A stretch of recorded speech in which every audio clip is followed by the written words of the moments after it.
Hola, hola, buenas, bienvenidos a un episodio más de Susurros Podcast. Hoy estamos con un episodio que no sé si podemos decir especial, ¿verdad? Por la fecha. Sí, claro, mae. De hecho, vamos a tratar unos temas ahí que no estamos tan acostumbrados, ¿verdad? A tener Exacto. en el podcast, pero que la fecha lo amerita en realidad. Sí, hoy vamos a tocar un temita. Como estamos cercanos a la fecha de Halloween, no sé si esto lo vamos a publicar en el propio día de Halloween o después, O ahí el nos día ponemos de después, acuerdo. por ahí anda, por ahí anda. Por ahí andamos, sí, pero hoy vamos a hacer un capitulito especial, como hicimos el año pasado, con algunos temitas relacionados a la fecha de Halloween, que en la temática, ¿verdad?, de terror, paranormal, del horror, sobrenatural, también de lo que es cine, series, toda la parte pop, de cultura pop de esto es súper importante, ¿verdad? Entonces eso es lo que vamos a hablar un poquito, pero esta vez lo vamos a enlazar no tanto con algo paranormal, mae, sino que decidimos entrarle un poquito como por la parte de true crime, ¿verdad? Sí, de hecho, por eso le digo, mae, que es algo que no solemos traer tanto al canal, que de hecho lo hemos hecho un par de ocasiones. Yo creo que en el episodio pasado de Halloween estuvimos hablando un poquitito de Poquito esto, así apenas. como por encimita, pero este episodio queremos basarlo realmente en la parte del true crime de lo que es Halloween, ¿verdad? Exacto. Y bueno, entonces vamos a hablar un poquito de esa temática porque creo que ambos, mae, no nos saludamos hoy, mae, Ay, ¿verdad? mae, sí. Mae, ¿cómo está? No, todo bien, ya tenemos rato aquí hablando y planeando, pero sí, hoy vamos a hablar un poquito más de la parte de Halloween, pero queremos hablar, como probablemente ya vieron en el título, un poco de historias de asesinatos, de los famosos slashers, ¿verdad? Que le llaman en el género de terror de asesinos, ¿verdad? Y algunas cositas o curiosas y también feas que se dieron en la fecha de Halloween o alrededor de ella, Alrededor de ellos. ¿verdad? No necesariamente esa fecha. Entonces vamos a tocar un poquito esa parte. Hay un cañazo, un montón realmente de películas que se basan en la parte psicológica y las psicopatías que puede tener una persona, ¿verdad? O incluso sociópatas, ¿verdad? También no necesariamente tienen que ser psicópata, aunque hay ciertas similitudes, no es lo mismo. Sí. Pero elegimos unas cuantas para contarles y narrarles. Entonces eso es lo que vamos a hacer un poquito. Sí, que de hecho también recordarle a la gente que este episodio en especial vamos a necesitar la ayuda de todos ustedes para que llegue a más cantidad de personas, precisamente por los temas que vamos a estar tocando, ¿verdad? Que son temas que tal vez la plataforma vaya a censurar un poquitito por ahí, entonces para que nos ayuden suscribiéndose y compartiéndole esto a todas las personas que ustedes creen que les vaya a gustar este tipo de contenido también. Sí, que no cuesta nada, ¿verdad? Que este tipo de capítulos, a nosotros no nos gusta censurar nada, creo que ya han visto, ¿verdad? Casi nunca censuramos nada, aún así pues tenemos ahí nuestros views, pero ahí a veces hay algún shadow ban, ¿verdad? Sí. Entonces bueno, más antes de empezar, creo que queremos enfocar y pensar, cuando estamos hablando como del tema, lo primero que yo pensaba es de tanto contenido y material que hay de esto, hay una pregunta que surge, que uno lo puede ver, ¿verdad?, con psicólogos o psiquiatras, que es si realmente un asesino serial, digamos, o un psicópata de estos niveles, ¿verdad?, como los que vamos a ver, nacen, se hacen, es un trastorno mental. Es muy curioso, ¿verdad?, porque hay teorías que van y vienen al respecto. Creo yo, no hay un punto claro. Lo que yo siempre he entendido es que puede ser un poco de ambos, Sí. ¿verdad? Como que no necesariamente una persona nace y viene con ese chip, ¿verdad?, del mal, por así decirlo. Sí, de la maldad, sino que hay como un detonante también en su infancia o alrededor de sus etapas de formación en el cerebro, ¿verdad? Que hacen que las personas tengan como esta parte malvada, por así decirlo. Como que viene más despierta. Sí, de hecho. Definitivamente sí. De hecho, antes de empezar ya con un poquito con la teoría de eso, no sé si usted ha visto la serie esta Dexter. Sí sé cuál es, pero no la he visto. Okay. La serie Dexter, de hecho, trata sobre un asesino en serie que el mae ocupa como canalizar su lado malvado. Entonces su papá lo ayuda a que lo canalice matando asesinos en serie. Como haciéndole un bien a la sociedad por medio de algo malo, por así decirlo. Sí. Entonces, él dice, a lo largo de la serie, él habla de que él nace en esta forma de vida de psicopatía eh, por su infancia, que él de hecho vio cómo despedazaban completamente a su madre y él nació en un charco de este líquido vital que todos tenemos, ¿verdad? Entonces él dice que ahí nació esa parte malvada de él cuando él tenía 2 años, creo que era. Entonces, digamos, por ahí se habla mucho, ¿verdad? De este tipo de eventos siniestros, por así decirlo, Sí. que llegan a marcar tanto a una persona que pueden hacer que esta persona llegue a cometer delitos tan graves como es el asesinato, ¿verdad? Sí, hay ese detonante, creo Sí. yo, que es el como que activa algo en el cerebro.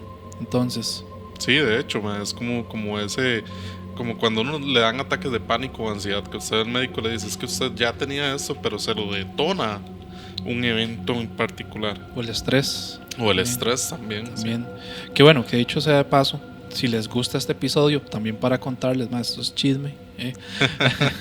No, este tipo de temas queríamos abordarlos, ¿verdad? Para que después no hayan comentarios, ¿verdad? Con alguien que sea especialista en la parte de psicología, lastimosamente no se pudo dar.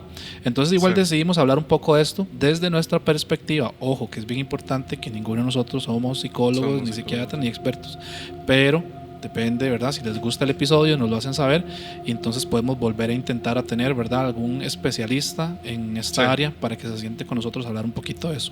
Mae, ahí eso que estabas diciendo, para retomar un poco, yo recuerdo que yo había visto una entrevista de un doctor también, ahorita no recuerdo el nombre, no lo preciso, donde ellos hacían este tipo de análisis. Parece que hay un tipo como de examen a nivel neurológico, no preciso el nombre tampoco exacto, donde se analiza, ¿verdad?, ciertos rasgos como para determinar si una persona puede tener esas tendencias, ¿verdad?, sociópatas o psicópatas.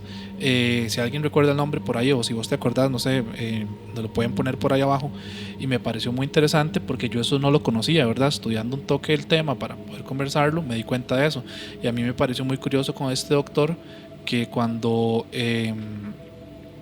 él hizo el examen a cierta población, salía que él también tenía ese rasgo, ¿verdad? Y él se asustó un poco, ¿verdad?, cuando veía sus propios resultados, porque él decía que era como verse en un espejo de una manera en la que no le gustaba, ¿verdad? Como yo me lo imaginé cuando él estaba contando esa entrevista, que era como verse en un espejo, pero verse como contra una contraparte mala, por así decirlo. Entonces, ¿qué puede generar eso en la cabeza de una persona, del saber de que tengo una predisposición, ¿verdad?, a ese chip malo, por así decirlo, a ese chip que puede haber un detonante en que haga que yo me convierta en X o Y cosa? Y ahí es cuando entonces yo también, leyendo un poco más dentro de la cierta información que estuve viendo, es cuando yo creo que uno sí puede llegar como a ese punto neutro en el que uno habla de que sí puede ser que haya esa tendencia, pero también están esos detonantes a que algo suceda y sea lo que despierte esa parte del mal. Sí, de hecho, esa era una de las barras que estuvimos hablando un poquitito antes del episodio, ¿verdad? Que era como la parte esta de cuando... que es que no es algo que yo me esté inventando, ¿verdad? Es que no quiero decirlo como que suene de una forma ofensiva, pero cuando una persona se hace médico, criminólogo o este tipo de profesiones, hay un estudio que dice que para usted poder ser parte de estas profesiones tiene que tener ciertos rasgos psicopáticos también, ¿verdad? ¿Será? No sé, por eso le digo, yo no lo estoy asegurando ni nada, porque muchas personas tal vez que nos vean y se dediquen a este tipo de profesiones van a decir, este man, ¿quién se cree acusándome a mí de eso? Pero a lo que se habla es que como esta parte de esta excitación de ver la sangre, de ver los órganos internos de una persona, de saber cómo manipular, cómo operar y todo eso, viene por ahí de este tipo de rasgos, ¿verdad? Será más bien, no sé, como que se crea una resistencia Porque, no sé, mae. ok, puede ser que haya personas que sí, que no sé, que vean a un compa o uno mismo, se corta, le tiene alguna herida o algo y no siente nada. Sí. Y lo que hace es como... Es que no sé, porque digamos, este estudio lo escuché de parte de una criminóloga muy reconocida en México, con muchos años de experiencia, que ella decía, es que si una persona para poder trabajar en esto tiene que tener rasgos psicopáticos, que ojo, no estamos diciendo que esto sea que se va a convertir en un asesino en serie, sino que son personas tal vez que, como lo decimos aquí en Costa Rica, tienen el estómago para aguantar ciertas cosas, que una persona como nosotros, porque yo no podría ver un órgano ahí afuera de una persona y tomarlo como si nada y manipular, man. Quién sabe, no sé, nunca me ha pasado. No, yo no podría, man. Es más, con esa vara que se hacen heridas así, se ve un hueco y se ve el hueso. Eso sí me ha pasado. Me da mucho asco, man. A mí me da demasiado asco. Yo no puedo. Sí, no, yo sí he tenido mis lesiones fuertecitas y nunca me... Es más, bueno, ese capítulo creo que va a estar fuertecito en ciertas cosas. Si alguien es sensible puede irlo adelantando. Si están comiendo, mejor dejen la comida. Pero sí, no, yo recuerdo, yo hace mucho cuando tuve un accidente y que yo me quebré, yo me acuerdo de llegar con la pata torcida a que me atendieran en la casa, ¿verdad? Como si nada. Entonces sí, hay cierta resistencia, creo que puede tener la gente. De hecho, hay otro punto más allá de esa resistencia que sí está como escrito y estudiado. Hay un libro que se llama, no es un libro realmente, sino es como un manual que yo estuve viendo, que se llama Diagnostic and Statistical Manual of Mental Disorders. Que es un manual que yo estaba viendo que lo que decía era que para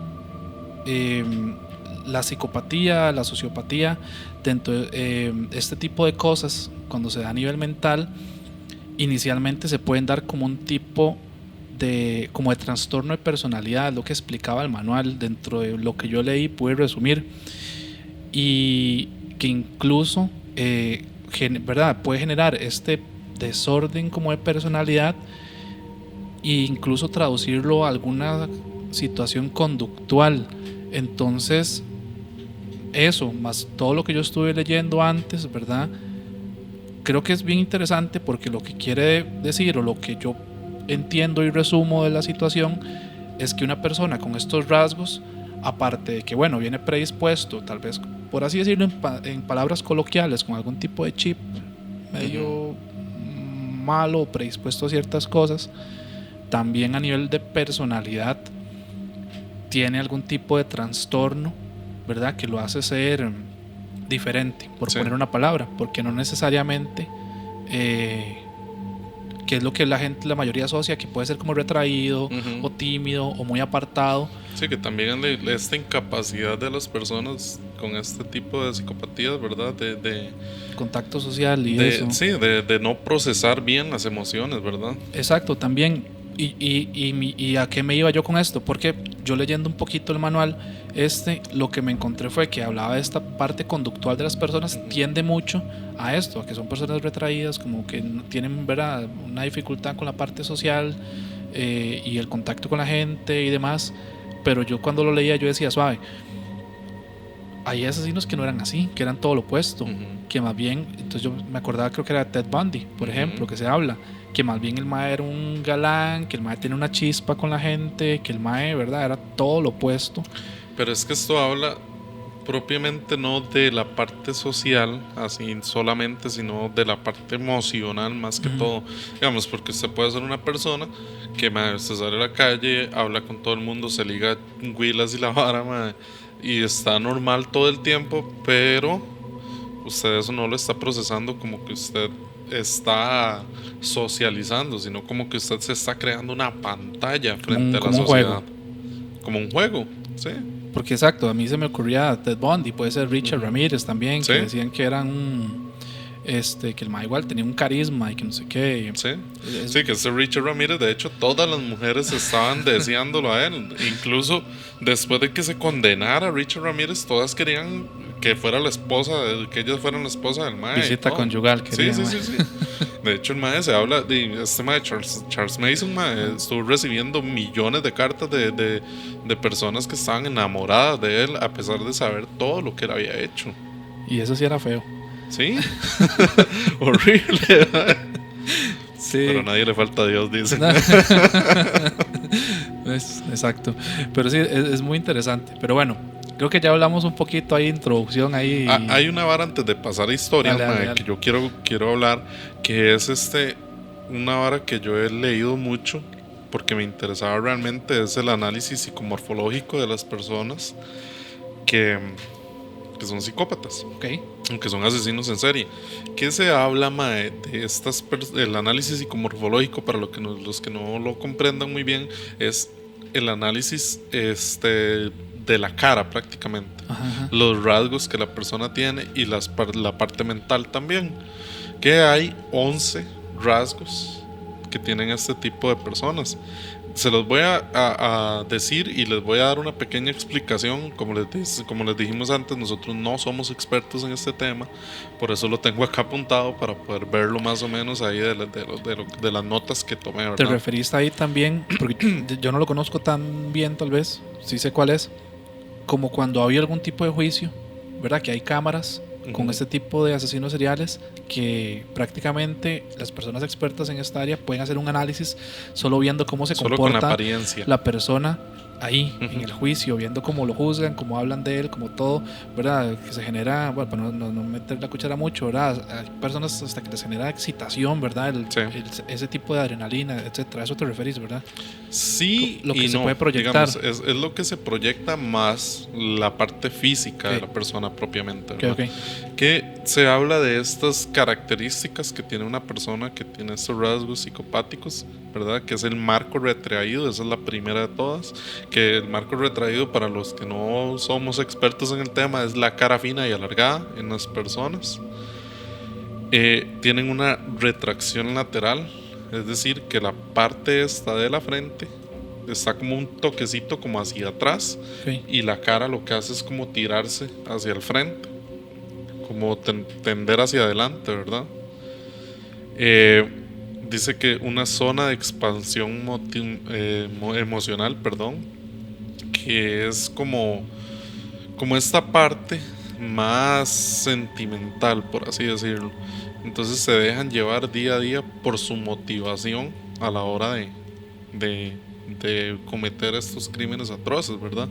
No tanto por las pasiones que nosotros podamos tener normalmente. También puede ser pasiones, razones intelectuales, podrían ser razones emocionales o incluso instintivas, ¿verdad?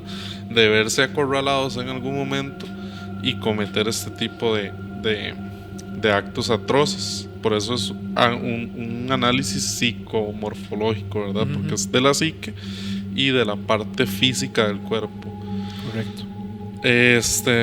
Además de esto, dice que una retracción lateronasal, es decir, estas partes de acá de la nariz son retraídas un poquito. No es algo que se le vea así demasiado, pero puede ser que es una zona que está más plana o más hundida que de lo normal. Los receptores dilatados, es decir, la nariz un poquito más dilatada de lo normal. Es la boca carnosa y con esta parte de las comisuras de la boca un poco más hundidas también. Además de eso, dice que tiene la nariz con aletas vibrantes y escotadura nasal, que al sujeto tener las emociones le vibra la nariz. Es algo que no me explico cómo se van a ver, pero bueno, es parte de este análisis que se hizo.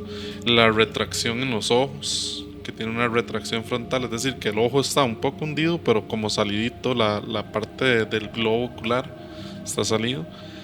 Y síntomas de estrés emocional, puede ser depresión, estrés emocional o tristeza simplemente. Que estos son como los 11 rasgos que tiene una persona que cumple con estas características de ser psicópata o de ser un asesino en serie, Okay.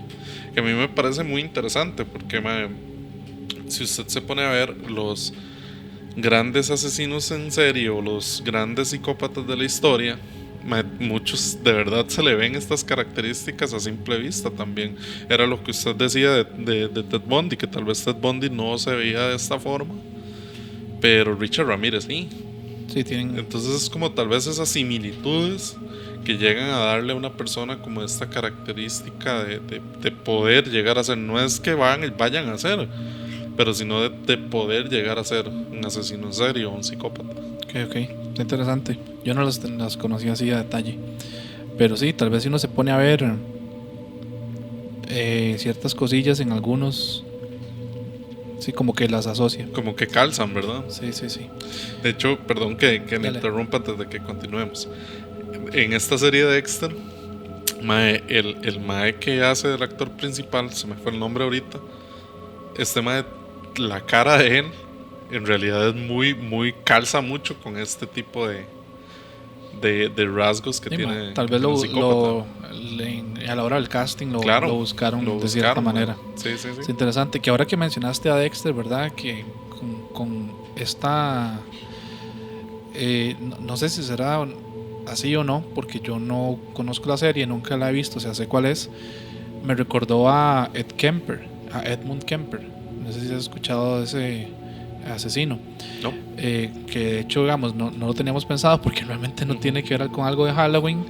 Pero este Mae, de hecho, también se asocia un poco con Halloween, con la película, porque fue un Mae que ahorita tal vez se los relato un poco más. Posterior a cuando él lo atraparon, él lo que hacía es justo o algo similar a lo que hace Dexter. Tal vez no mataba, ¿verdad?, Sí. a otros asesinos en serie, pero trabajaba para encontrarlos, para cazarlos con la policía. En la época después de que ya él, digamos, se reformó, tenía una mente, dicen, tan increíblemente brillante y a la vez, ¿verdad?, esa parte de psicopatía que tenía, que él sabía cómo podía pensar una persona, ¿verdad? Un asesino en serie. Entonces se dice que la policía trabajaba con él, incluso. Que eso también se debe, creo que en Hannibal.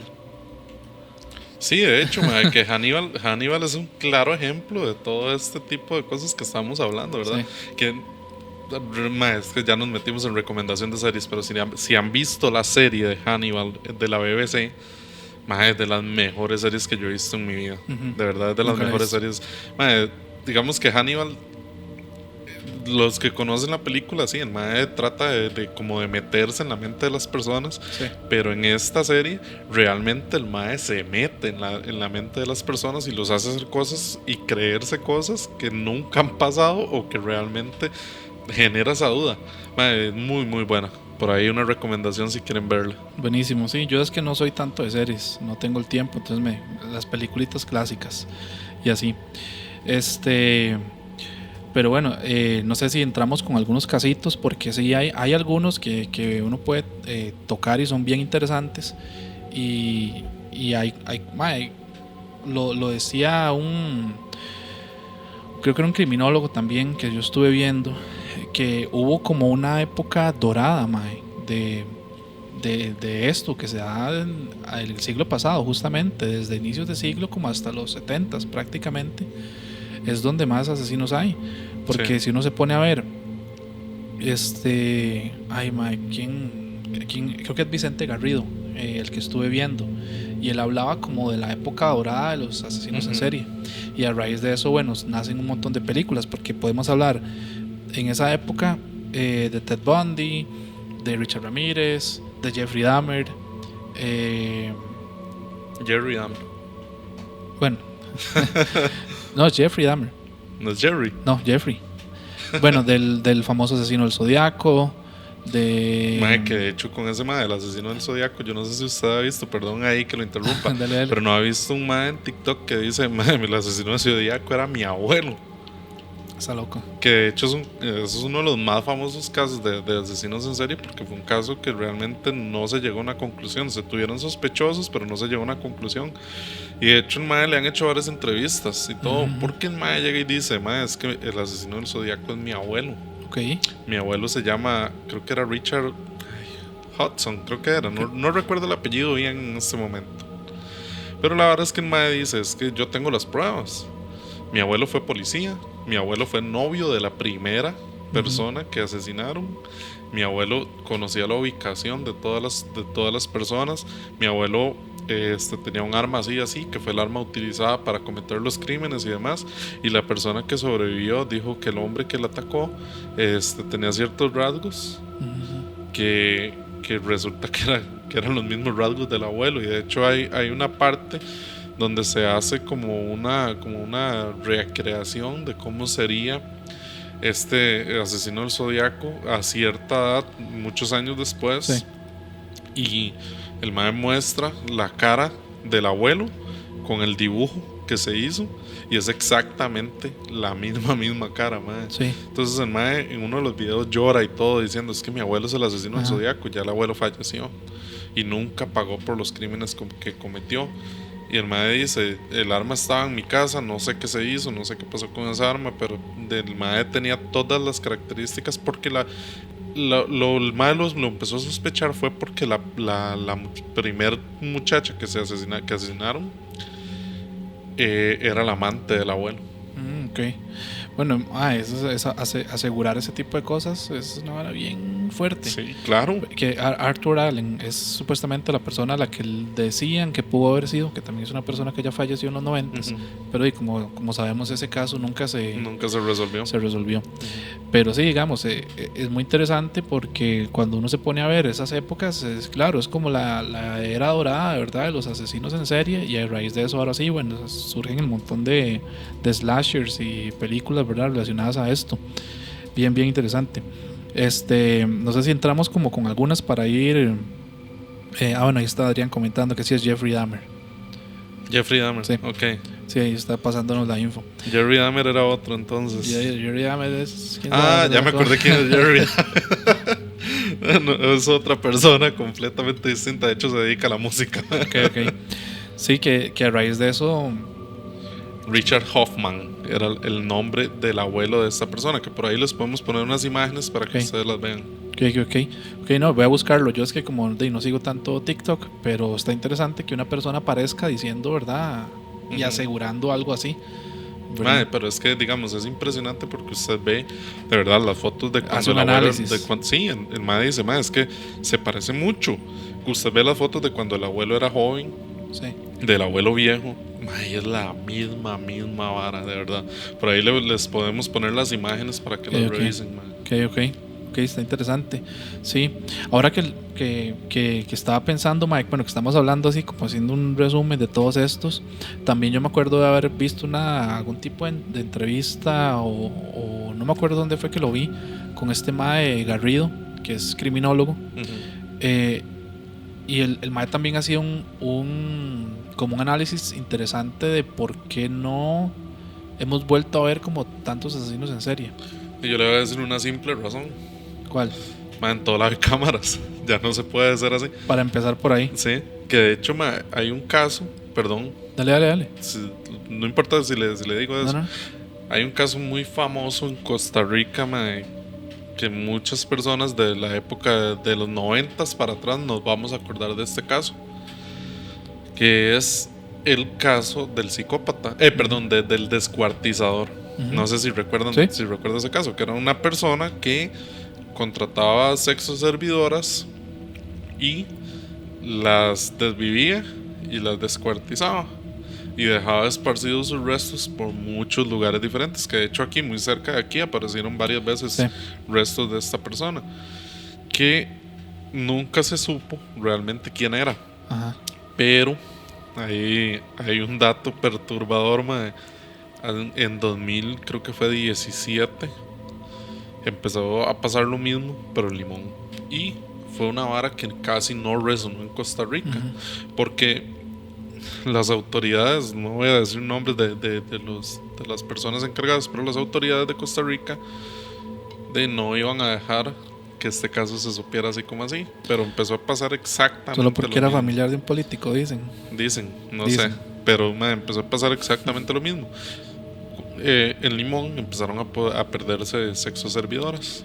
Sí, que bueno, ahí un saludo para Ariel, si no me equivoco ese nombre, que es un seguidor que nos ha estado recomendando y diciendo que deberíamos hacer un capítulo del psicópata.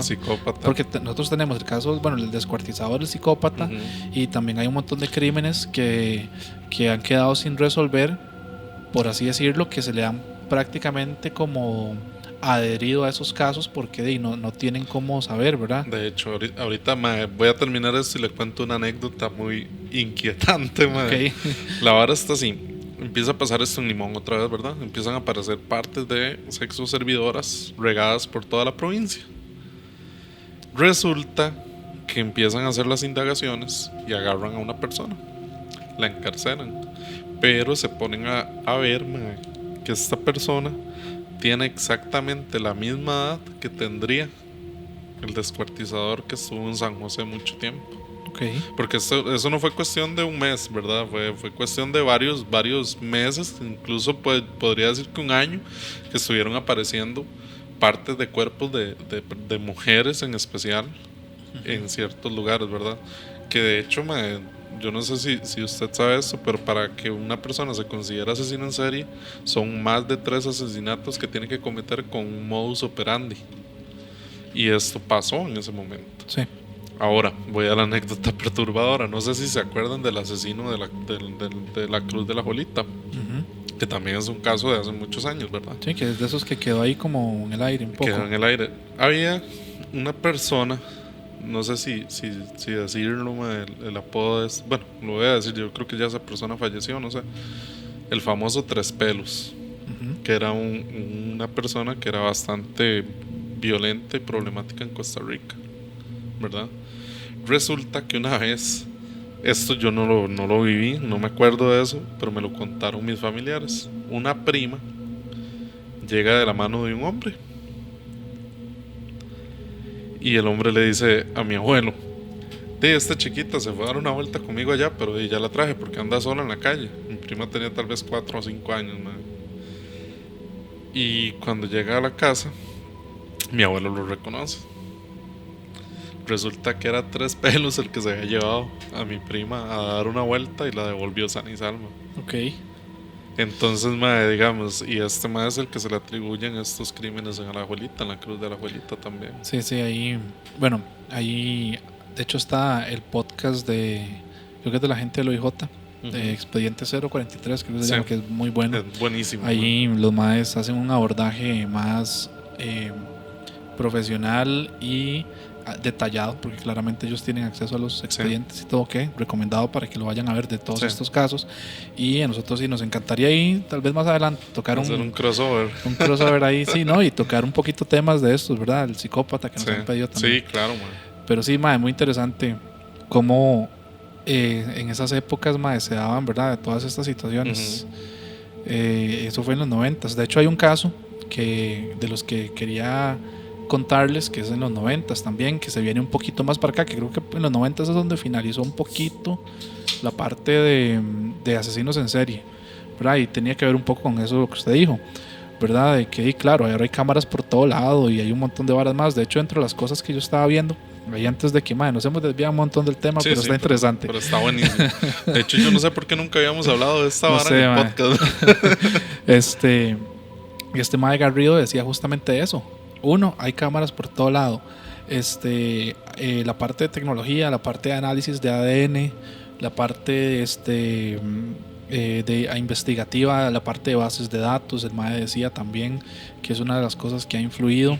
El mae, por ejemplo, hacía un análisis de la parte en Estados Unidos, de que en Estados Unidos las bases de datos interestatales, ¿verdad?, eran internas, ¿verdad? Esa vara interestatales no existía como tal. Entonces, claro, un asesino en esas épocas, un asesino en serie, se movía de estado y listo, nadie se daba cuenta. Lo que pasó en el estado anterior, que ahí quedaba, ¿verdad? Y el mae se movía y por eso es que podía seguir haciendo loco. Y no había un acceso a internet tal vez para usted ver noticias, ni siquiera de la ni persona. Telefonía móvil, ni nada de eso. Y el mae hacía un análisis bastante interesante de que porque es que ahora en una época más moderna, digamos, por así decirlo, no hay, ¿verdad?, este tipo de cosas, porque claro, una persona la agarran, o sea, ya comete dos crímenes y sí, prácticamente ya más o menos pueden ir perfilando por dónde va.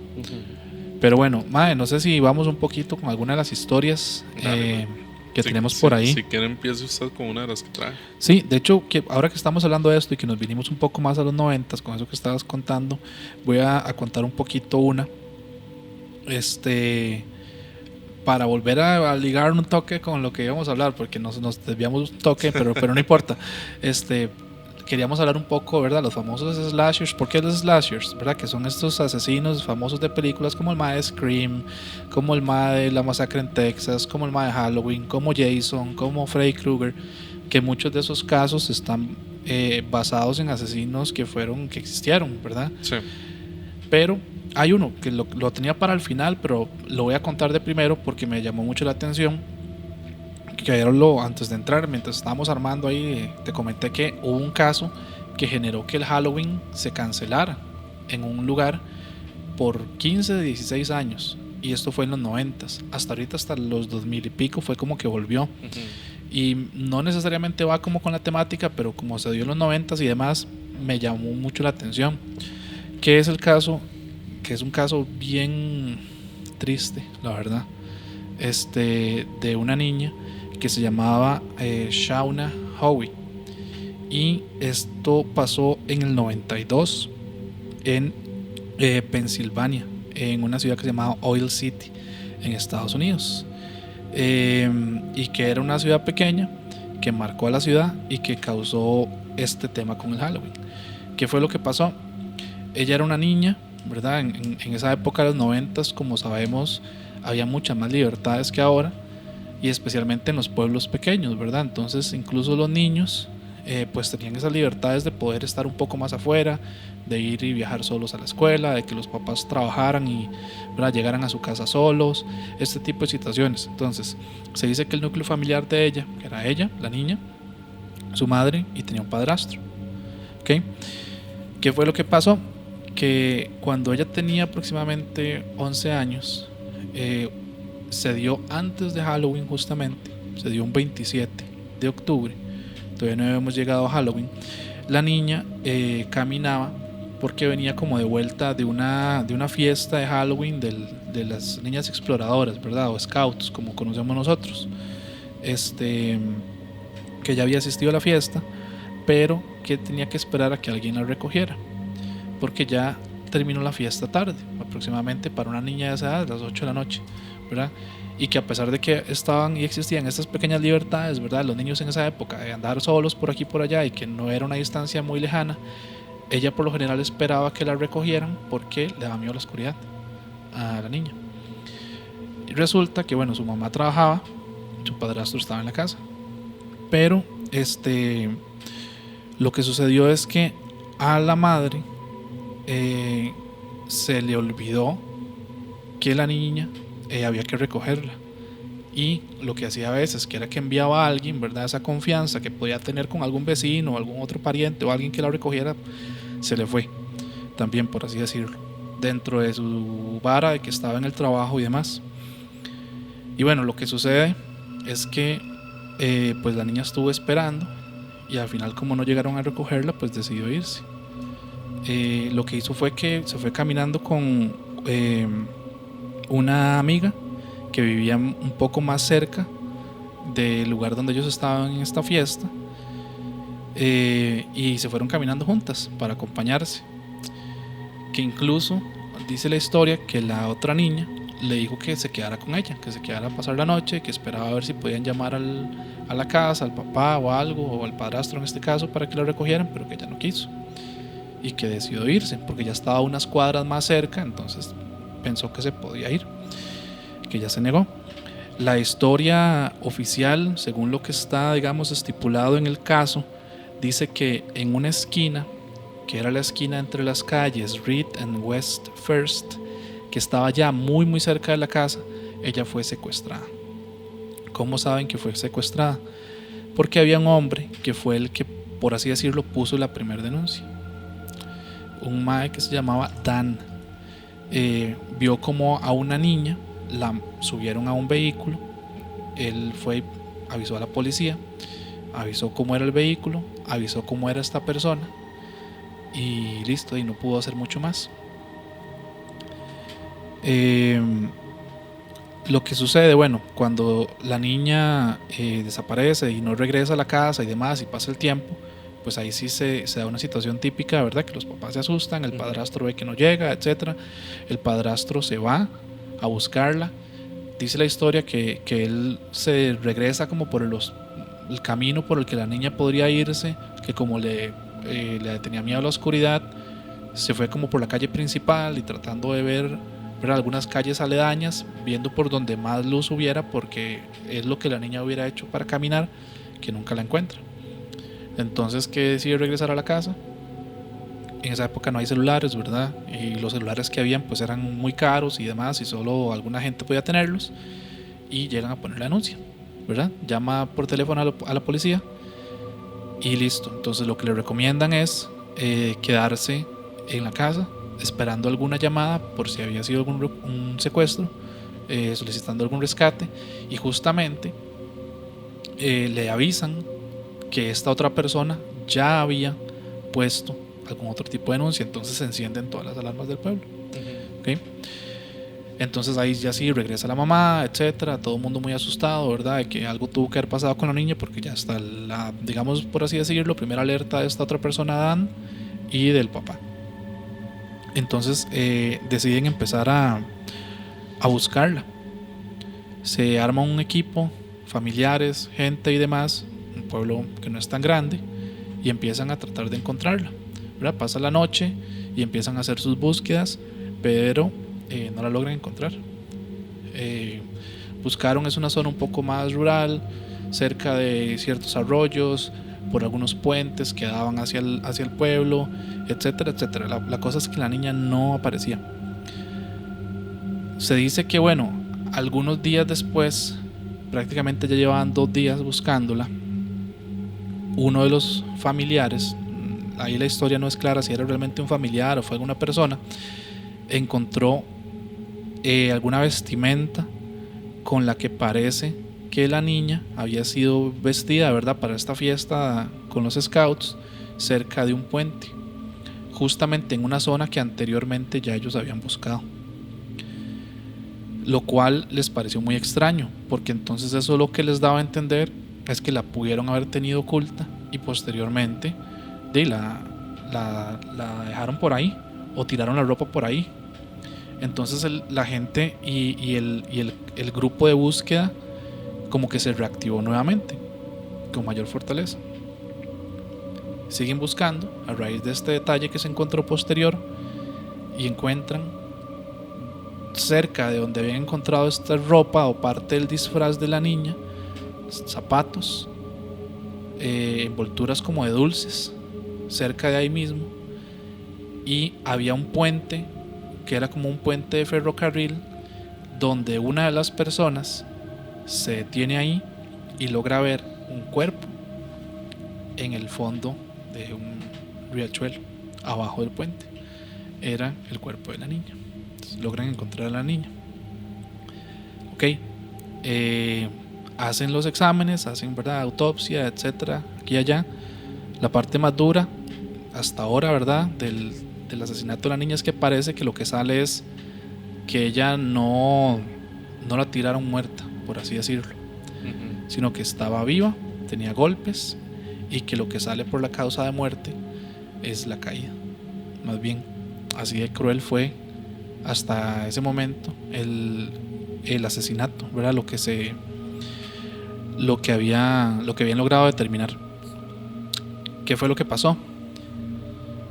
Pues resulta que aquí entran en el tema 3 personas: un mae llamado Eldred Walker, un mae llamado James O'Brien y otro llamado Timothy O'Brien, que fueron al fin y al cabo los que acusaron. Prácticamente este caso estuvo 10 años en investigación, y aquí entra un poco lo que estábamos conversando, que te decía yo de la parte criminóloga con este mae Garrido, de que por qué no se había logrado como esclarecer.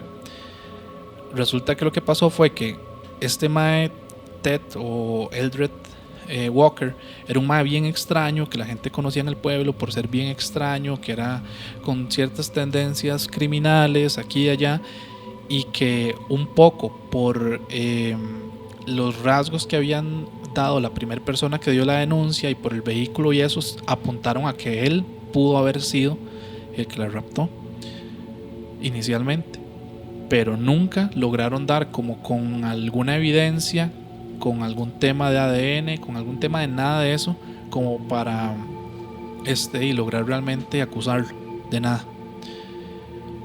Pero estos 10 años después lo que pasa es que con la tecnología y con todo lo que encuentran, ¿verdad? Después de cierto análisis, se dice que estos otros dos maes, James y Timothy O'Brien, que eran hermanos justamente, sí habían pasado como por la mente de los investigadores para ponerlos como sospechosos. Pero de nuevo con el tema de la tecnología, estos maes no sabían si estaban en ese momento en la cárcel o no cuando se había dado lo de la niña, porque ellos ya habían sido acusados por otros crímenes similares de atacar mujeres. Lo que pasa es que no tuvieron como la comunicación en ese momento para ver si estos maes estaban encarcelados. Cuando pasaron estos años, a uno de los investigadores le parece que se podría volver a hacer un análisis. Creo que si no me equivoco es con James, porque este mae cometió otro crimen y en esa época ahí sí ya tenían como analizar un poquito el ADN. Entonces les dio como por hacer ese cruce y descubrieron que las muestras sí calzaban con los O'Brien. Que de hecho, mientras usted contaba la historia, estaba buscando un poquito y me encontré que hasta el 12 de octubre de 1998, es decir, el 13 de octubre, se abrió, porque habla de que el día siguiente se iba a abrir una base de datos para comparar ADN y huellas dactilares de personas que hayan estado involucradas en crímenes, y hasta esa fecha fue que se abrió realmente esta base de datos, que no tenían acceso toda la policía a nivel nacional, sino que era solo si los casos pasaban a ser del FBI. Ok, muy interesante, no sabía esa parte. Sí. Entonces sí, vea la cantidad de años que pasaron desde que se dio el crimen, desde el 92, prácticamente 10 años, hasta que prácticamente ya ahí sí, lograron acusar, lograron detener a las personas. Se dice que con este otro primer mae, Walker, que fue el que hizo el secuestro, ¿verdad? Le dieron algún tipo de beneficio adicional, ¿verdad? Una pena más baja y demás por testificar en contra de los O'Brien, ¿verdad? Diciendo que sí, que él había hecho el secuestro, que se las había pasado a ellos y que ellos lo planearon de esa manera, malamente enferma, como para jugarle una broma a la policía inicialmente. Es lo que él había pensado en su cabeza. Lo que no sabía es que los O'Brien realmente pues eran maltratadores, eran abusadores y asesinos. Y asesinos realmente. Entonces más o menos por ahí va el caso. ¿Qué fue lo que sucedió? Que a raíz de este asesinato y de la desaparición de la niña y todo, prácticamente ese Halloween se canceló, porque ella desapareció el 27, aproximadamente 2 días después reaparece, ¿verdad? Casi 29-30, empezó la fecha de Halloween, pero simplemente los ayuntamientos y todo lo demás, la parte de gobierno decidieron, ok, no, este año no se va a hacer nada, hay una niña muerta y no sabemos qué está pasando, ¿verdad? Entonces decidieron cancelarlo ese año, y así los años siguientes y los años siguientes y los años siguientes, prácticamente hasta que ya, bueno, el gobierno de ese lugar, de Oil City en Pensilvania, decidió volver a aceptar que se diera la festividad de Halloween en ese lugar. Entonces, me pareció muy interesante este caso, porque el tema de Halloween es una vara bien arraigada, digamos, a nivel Canadá, Estados Unidos, digamos Irlanda un poco, desde donde nació, etcétera, esos lugares. Y que haya una ciudad donde por ley usted no pueda celebrar Halloween, donde los niños no puedan salir, me pareció bien llamativo. Sí, claro, demasiado, pero con justificada razón en realidad. Pero tantos años después. Sí, yo sé, pero era como en el episodio pasado que hablamos sobre esto un poquito, que yo le he contado a usted la parte de el norte de México, que hubo muchos incidentes de niños que les daban dulces, confites y demás, y de hecho en Estados Unidos también pasó, que venían con agujas infectadas con ciertas enfermedades, sí, que eran incurables, ¿verdad? Y que por esto muchos años se canceló la tradición tal vez de ir a pedir dulces y demás a las casas también. Sí. Pero sí, está muy interesante esta anécdota o esta historia más bien de lo que pasó en este pueblo, man. Sí. Pero bueno, mae, yo le tengo una historia ahora que involucra incluso a personas muy influyentes en la política estadounidense. Ok. Resulta, mae, que en el año 1975 en Greenwich, Connecticut, es una de las zonas más ricas que había en Estados Unidos. 97 dijiste. 75. Ah, 70. Yo no sé por qué escuché 97, pero yo me quedé así. Dislexia se llama. Sí, sí. En el año 75, mae. Esta era una de las zonas más ricas de Estados Unidos, ¿verdad? Ok. Se encuentra el cuerpo sin vida de Martha Moxley. Martha Moxley era una joven de 15 años que había asistido a una fiesta el día de Halloween. Resulta que fue muy impactante para esta comunidad porque era una zona adinerada y demás, ¿verdad? Que nunca había sucedido algo así. Entonces se pusieron detrás de la vara, ¿verdad? Este asesinato ocurrió con un palo de golf, que este palo se partió a la mitad y terminaron finiquitando con la vida de esta muchacha, Martha Moxley, apuñaleándola con uno de los fragmentos. Ok. ¿Por qué le digo que este caso está involucrado un político muy famoso? Ya casi les voy a decir quién es. Porque el caso se centró en un joven que se llamaba Tommy Skakel. Tommy Skakel tenía 17 años y era sobrino del senador Robert F. Kennedy, de Robert Francis Kennedy, Ok. ¿verdad? No Robert F. Kennedy Jr., sino Robert Francis Kennedy, el que fue asesinado en el 68, ¿verdad? De hecho ya hablamos de eso, ¿verdad? De un poco del caso de los Kennedy, ¿verdad? Ujú. Que por ahí hay un chiste punk, ¿verdad? De la famosa Dead Kennedy, ¿verdad? Los que saben de qué hablo, saben de qué hablo. Bueno, resulta que este muchacho, Tommy Skakel, había organizado una fiesta la noche anterior al día de Halloween en su casa. Marta había asistido a esta fiesta. Entonces resulta que a cierta hora de la noche Tommy fue visto con Marta en uno de los patios de la casa, pero estaba tal vez a unos 100 metros de distancia de su casa. A pesar de las sospechas que tenían las autoridades, no hubo ninguna condena inmediata. El caso quedó sin resolver por muchísimos años, hasta que en el año 1991, el caso lo reabrieron. Pero hasta el año 1998 se identificó otro posible asesino de esta joven Martha Skakel, que fue el señor Michael Skakel, que era Martha Moxley, y fue el señor Michael Skakel. Skakel. Este muchacho era el hermano menor de Tommy. Resulta que este muchacho tenía una obsesión con Martha, e incluso se le había visto merodeando en la casa de ella noches antes. Se le había visto incluso escalando a la casa de ella. Pero resulta que este muchacho lo apresaron en el 98, pero en el 2002 fue que lo condenaron. Okay. Hasta el año 2013, que fue liberado tras ganar una apelación. El abogado de este muchacho fue Robert F. Kennedy, pero Jr. en esta ocasión. Okay. Que muchos lo conocerán por su carrera política, ¿verdad? También, que todavía yo creo que está corriendo como candidato independiente para las elecciones presidenciales de Estados Unidos. Pero resulta que entonces este caso quedó prácticamente impune. Pero fue ocurrido en la noche de Halloween. Está interesante, no lo conocía. Y me lleva un poquito a recordar lo que estábamos hablando hace unos minutos atrás. La parte política influyente habrá tenido que ver.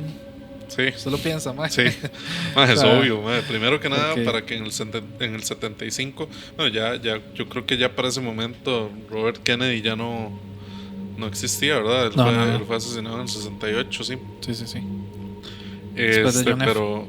Pero igual estaba todavía su familia involucrada, inmiscuida en la parte política. De hecho, el caso ocurre en el 75 y la primera persona que se apresó hasta el año 98. Sí, sí. 2002 fue condenado. Entonces, digamos que sí pensaría que por ahí hay como un interés político, ¿verdad? Claro, mae, completamente.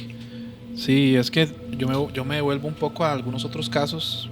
Tal vez no sé si nos va a dar chance de comentarlos todos, pero es que a menos de que los atraparan en esas épocas, como con las manos en la Con las masa, manos por en la así, masa, por así sí, decirlo, era bien difícil, ¿verdad? Plantear las investigaciones. Sí, de hecho, y como le dije, hasta el 98 fue que se empezó a implementar esto, y era solo con personas que estaban involucradas en alguna, en que el FBI ya tenía fichadas, por así decirlo. No era con, digamos, como que una persona nueva cometía cierta clase de crímenes, no se iban a dar cuenta tampoco. Me costaba mucho que eso pasara. Sí, sí, eso lo que da a pensar es que los maes ya tenían por ahí fichas una base de datos, Sí, con la que hicieron tal vez ese control cruzado contra esta otra nueva base, sí. ¿verdad? Donde tenían toda la parte de ADN y muestras y todo lo demás Sí, que vos porque dijiste. la parte de huellas digitales y eso sí se empezó a utilizar, creo que en el año 1902, por ahí andaba.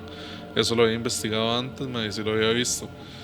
Pero ya la parte de ADN sí costaba más, Sí, es era que algo más difícil. las huellas se captan de manera más fácil, Sí. pero es más artesanal, era más artesanal, digamos, el proceso de comparación. Sí, claro, porque no tenían estas bases de datos que tenemos ahora que usted, más, usted incluso puede comparar su cara a ver si va a encontrar un gemelo, lo que habíamos hablado anteriormente, si va a encontrar un gemelo en el mundo, una persona que se parezca a usted. Completamente. Sí, es que, bueno, pucha, el tema de la parte policial y criminológica, es bien interesante, Sí. con toda esta parte de análisis, ¿verdad? De cómo puede llegar a hacer esas comparaciones, yo creo que ahora la tecnología, con lo que eso que vos estás diciendo, va a hacer más sencillo esas comparaciones. Sí. Pues yo no sé si vos has estado alguna vez en algún lugar, has tenido que ir a denunciar algo, Sí, y que claro. antes lo ponían a ver a uno un libro con fotos. No sé si alguna vez le tocó. No, eso no me tocó. Pero sí lo he visto también y he escuchado historias de personas que les ha tocado todo eso. A mí me tocó, sí. No me acuerdo por qué. Yo fui a poner una denuncia. Yo fui por un asalto hace ya bastantes años, en el que sí salí golpeado y demás por jugar de machito. Uno se pone a defenderse y más bien, ¿verdad? Le va feo. Pero yo llegué a poner la denuncia, y en esa época todavía, imagínate, eso fue en el...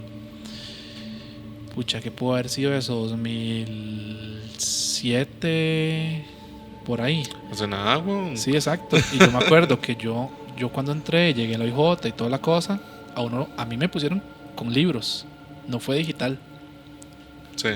Interesante, porque, entonces, ¿cómo está el tema? Bueno, no tengo idea, pero ¿cómo estará el tema, digamos, a nivel judicial de bases de datos? Acá, en esa época, sí fue con libros. Sí, acá tal vez, yo me acuerdo que... no tengo el conocimiento si será una base de datos tan sofisticada como la puede tener países como Estados Unidos o en mismo Europa, sí. Que usted ha visto en los aeropuertos de Europa, la gente llega, nada más, ya lo escanean a uno. Es algo súper futurista, es un vidrio. Y usted llega y hay como una camarita dentro del vidrio, le ven su cara y le tira todos los datos así escaneado, para abajo, ¿sí? Escaneado completamente, sí, pero me pareció curioso. Y es un toque, es hasta intimidante. Claro, el tener que ir a reconocer a alguien. Sí. Especialmente fijo, más cuando lo ponen ya, ¿verdad? A ver personas, ¿verdad? Sí. Como en las películas, detrás de un vidrio, detrás de un cuarto. Sí. Pero sí, es vacilón. A mí eso sí me tocó, ir a pasar libros y como ver caras, por así decirlo. Sí. Pero bueno, seguimos con otro casillo. No sé si hablamos un poquito, que es bien interesante y la gente tiene que conocer Ed Gein, el famoso carnicero de Plainfield. Que Ed Gein realmente se dice que es inspiración para bastantes historias, no solamente para una.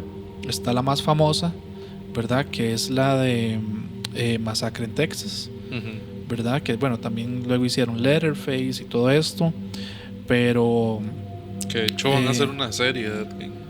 No sabía. Sí. Bueno, no sé, como digo, yo no soy mucho de series.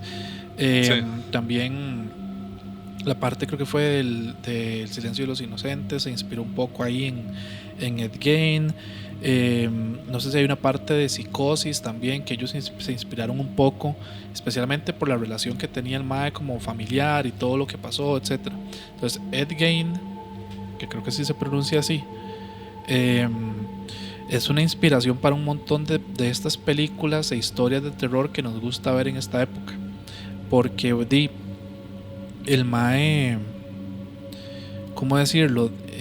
El modus operandi no era un tema tan fuerte, porque lo agarraron, digamos, relativamente fácil si nos lo comparamos tal vez con otros asesinos, digamos, como de esa época.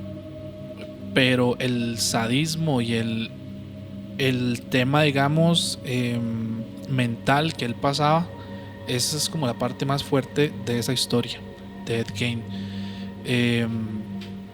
Hay un fragmento, digamos, de cuando él lo detuvieron, cuando ya lograron llegarle, que me encontré de una noticia antigua, de un periódico, digamos, más o menos de esa época, que decía lo siguiente. A él lo encontraron en Wisconsin, si no me equivoco, y ojo, lo voy a leer textual tal cual lo decía un poco esa noticia.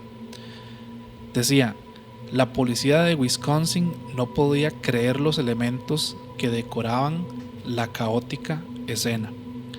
Un cinturón hecho con pezones de mujeres, varias sillas y una lámpara tapizadas con piel humana, un corsé elaborado con un torso directamente, narices, uñas, máscaras creadas con rostros, huesos, cráneos y el cuerpo de su última víctima colgado de los pies, sin cabeza ni tripas, como colgar, yo me lo imagino un cerdo cuando van a hacer una chicharronada, una cosa así.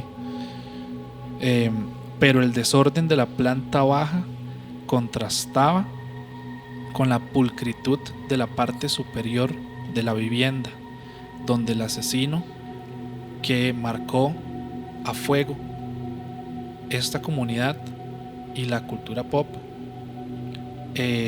había cuidado a su madre hasta la muerte. Entonces, ese contraste, ya les vamos a explicar un poco el caso de Ed Gein, ¿verdad? La planta baja, el desastre en infierno completo, la carnicería. La parte de arriba, pulcro, impecable. Entonces, mae, a nivel psicológico, ¿verdad? Es muy fuerte, ¿verdad? Era como tener dos personas. Es que de hecho se habla mucho de eso, ¿verdad? Que un asesino en serie son dos personas en una. Y mae, una vara que destaca mucho en los asesinos en serie es su forma de ser con su espacio. Mae, es súper ordenado siempre. Tener las cosas bien estructuradas, ¿verdad? Y las rutinas también, todo ese tipo de cosas. Entonces este caso es muy famoso por eso, ¿verdad? Por las atrocidades y por el sadismo que el mae llegó a tener, sí, ¿verdad? Entonces vamos a relatar un poquito el caso de Edward Theodore Gein. Esto más o menos se da entre 1906, que es cuando, ¿verdad? Se dice que él nace, hasta ¿cuándo es que lo detienen? Como por ahí de los 70 y pico también, si no me equivoco. O el 50 y pico, más bien, si no me equivoco, más bien. Sí, entonces, fue poco antes de su muerte. Sí, que bueno, él nace, se dice que nace un 27 de agosto. Ahí estuve viendo, y dentro de los análisis un poco charlatanes, no sé si decirlo, ese tema de la pulcritud y no sé qué, lo estaba viendo dentro de tanta información, decía, es que era Virgo, ¿verdad? Vale, que no era Leo, mae. Pero bueno, sí, el mae nace el 27 de agosto de 1906. Todo esto se da en Wisconsin, en un condado que se llamaba La Crosse, en Estados Unidos. Más o menos la familia de él se formó, digamos, de lo que era el tata, ¿verdad? La mamá, un hermano, que era un hermano mayor, ¿verdad? Su padre se llamaba George, la mamá se llamaba Augusta, y el hermano que se llamaba Henry. Se decía que la mamá consideraba, bueno, para empezar, la mamá era una mamá muy cerrada, muy religiosa, si no me equivoco era luterana también, y ella consideraba que este poblado, que se llamaba La Crosse, ¿verdad?, era una ciudad propensa al pecado, propensa a que ellos hicieran y vieran cosas que no tenían que ver. Entonces, pues la familia se mudó después de que ellos nacieron, unos años después, a una granja en este poblado de Plainfield, que por eso es que le llaman el carnicero de Plainfield, donde poco a poco, conforme él fue creciendo, se dice que ahí fue donde empieza a nacer esa relación como de amor-odio por su mamá, y que fue todo lo que empezó a generar pues esta historia de terror. Se dice que la mamá, como les contaba, era muy religiosa. Ella consideraba que las mujeres, ella odiaba a las mujeres, que las mujeres eran prostitutas creadas por el diablo para tentar a los hombres. Bien contradictorio, ¿no? Era bien extraño, ¿no? Pero también decía la historia que ella, por ejemplo, solo tuvo sexo con su marido para concebir a los hijos.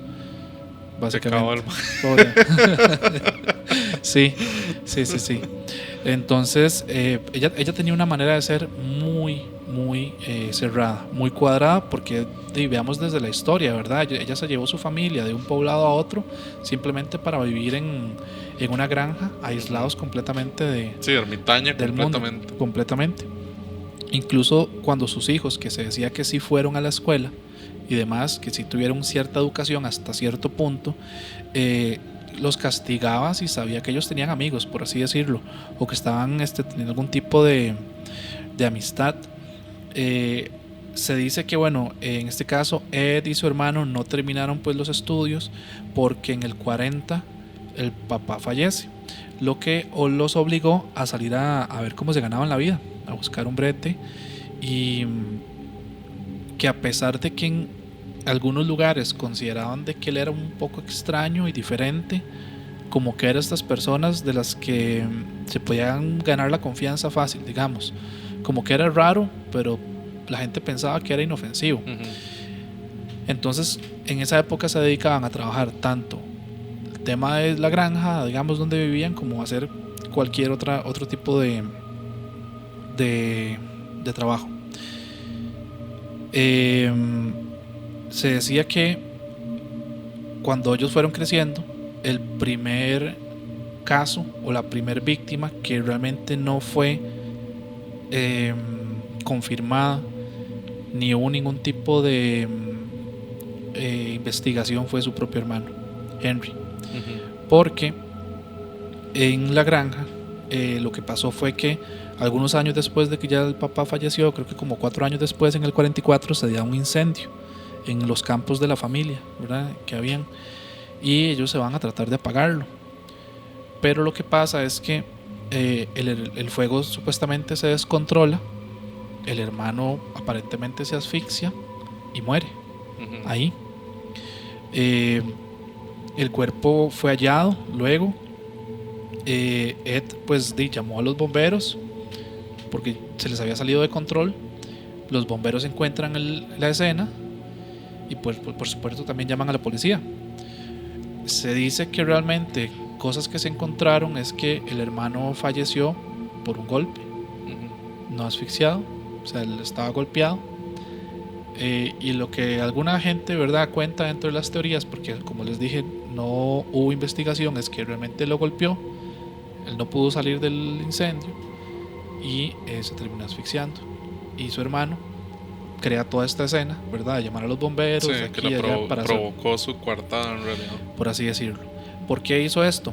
Porque se decía que su hermano Henry empezaba a ver el mundo un poco diferente, como queriéndose salir un poco del encierro en el que vivían con la mamá, ese mundo cerrado. Entonces que a Ed le chocaba un poco la idea de que estuviera como contradiciendo a su mamá. Algunos estudios que se han hecho, porque él le hicieron estudios posteriormente, creen que lo que se puede haber generado ahí es algún tipo de complejo o síndrome de Edipo, ¿verdad?, que él llegó a generar este tipo de amor y de ver a la mamá, ¿verdad?, de una manera diferente y no como una madre. Entonces ahí es donde prácticamente él planea este primer homicidio, primer caso que se da, y posteriormente pues Ed ya se queda solo con su mamá y se dice que bueno, ahí es donde le da ya rienda suelta a sus situaciones mentales, ¿verdad? Porque ya no tenía nadie que frenara, ¿verdad? No tenía el papá, no tenía el hermano mayor que frenara todo lo que él podía tener en la cabeza. Posteriormente la mamá de él fallece algunos años después, creo que es 1 o 2 años después de eso, o sea, los eventos surgieron, ¿verdad? En el 40 fallece el tata, 44 se da este accidente, por así decirlo, y como 1 o 2 años después, 45 finales, 46, fallece la mamá y él queda completamente solo, ermitaño, dañado, con esa mentalidad. Entonces desde ahí vemos, ¿verdad? Lo que estábamos hablando al inicio, qué pasa con un asesino serial, nace o se hace, ¿verdad? Con todo el contexto que puede dar. Ahora, hay 2 casos muy particulares que voy a comentar porque bueno, hay otros que no se mencionan o no se encontraron porque se decía que en ese poblado empezaron a haber asesinatos, ¿verdad? Uno que es el primero que podrían decir ellos o que logran catalogar como el primero de Ed Gein, que es de una mujer que se llama Mary Hogan, que se da varios años después, aproximadamente en el 54, o sea, casi 8 o 7 años después de que muere la mamá. La policía lo que dice es que pues la víctima, esta persona era una mujer muy fuerte, era una mujer que tenía una personalidad, ella tenía como algún tipo de local, de bar, de verdad, de donde la gente podía llegar y que le tocaba lidiar con hombres, con borrachos, con gente en la calle, y que Ed pudo haber visto en ella algún tipo de relación a como veía a su mamá, con esa personalidad fuerte que tenía, ¿verdad? Ella era la matrona de la casa, ella era la que mandaba, ella era la que estaba encargada de la familia, la que decía para dónde iban y para dónde venían. Entonces, al conocer a esta otra mujer, a esta mujer llamada Mary Hogan, ¿verdad? Que mantenía este bar, que le tocaba lidiar con hombres, que le tocaba lidiar con todo lo que se lidia en un bar, ¿verdad? Entonces, que le llamó la atención y que tal vez por este mismo complejo de Edipo que él tenía, se convirtió en esa primera víctima. Porque lo que se dice es que ella cerró el local, pero como conocía ya de cierta manera a Ed, pues un día simplemente lo dejó con ella adentro, y ahí es cuando se da el asesinato de esta primera persona. Se dice que la tuvo que haber golpeado de alguna manera, porque la investigación lo que relata es que hay como huellas de sangre que se ve como que la hubieran arrastrado, como que el cuerpo hubiera caído y posteriormente fuera arrastrado fuera del bar hasta un vehículo que no se logra identificar porque simplemente quedan las huellas, ¿verdad? Donde se ve que pues se va. Ese es el primer caso de Ed Gein. Luego hay otro caso bien interesante que yo había estado viendo que se da como en medio, pero bueno, voy a hablar del de Bernice Worden, que es realmente cuando lo atrapan. Se habían estado dando algunas desapariciones, habían estado dando cosas con el tema de Ed y el pueblo, pero no lograban llegar a nada hasta por el crimen que fue descubierto. No les voy a contar pues todos los asesinatos porque hay algunos que ni siquiera se logran determinar, pero sí hubieron bastantes cuerpos que encontraron. El crimen, el último, con el que a él lo atrapan, fue descubierto de una manera un poco torpe, porque se dice que la víctima en este caso era la dueña de una ferretería que se llamaba Bernice Worden. Lo que se decía era que estaban en época de cacería. En ese tipo de lugares pues se da eso, ¿verdad? De que los hombres salen a cazar venados y salen a cazar animales, y pues cuando lograban cazar un animal pues regresaban pues al pueblo con el animal, ¿verdad? Como un trofeo. Especialmente en este tipo de lugares, no sé si han visto que les gusta como colgar, ¿verdad? Las cabezas de los ciervos y todo este tipo de cosas. Como el trofeo que obtienen de exacto. de Entonces que ellos regresaban y muchos, después de estos días de cacería, pues iban a la ferretería para conseguir implementos para realizar, ¿verdad? Terminar de realizar toda esta parte, no sé, como ritual, ¿verdad? De arreglar la cabeza del animal y todo este tipo de cosas. Y se dieron cuenta que esta mujer no aparecía, que no estaba. Y se dice que fue encontrado de una manera un poco torpe, porque tras revisar las libretas de clientes y la parte, digamos, como de contabilidad que se llevaba el último cliente de la ferretería y de Berenice, fue Ed en este caso. Entonces, a pesar de que la policía y la gente, digamos, del poblado, en este caso los que estaban manejando la investigación, les parecía un poco extraño, porque él era una persona que no tenía problemas, como lo decíamos antes, un raro, pero que era inofensivo, ¿verdad? Les pareció extraño porque fue la última persona que pudo haberla visto con vida, por así decirlo. Deciden irse a la casa de Ed, y ahí es cuando descubren, ¿verdad?, esto que yo relataba en la noticia que narré un poco al inicio, donde prácticamente sin ocultarlo, sin nada, en uno de los patios de la granja, como vivía tan alejado, probablemente, no sé, pensó que no lo iban a encontrar, que no lo iban a ver, es donde estaba el cuerpo de esta mujer colgado, como dije yo, porque es una analogía un poco grotesca, pero como colgar un cerdo, un chancho, ¿verdad? Cuando lo matan en las zonas rurales, ¿verdad? Que lo cuelgan de las patas. Y claro, ahí es donde se encienden todas las alarmas, y logran dar con él. Se dice que lo tenía colgado prácticamente de las orejas con 2 ganchos, y que la escena era súper grotesca.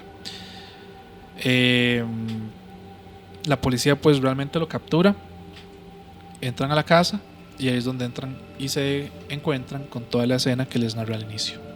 La escena grotesca de cosas hechas con piel, el tema él hacía máscaras prácticamente con la piel de sus víctimas.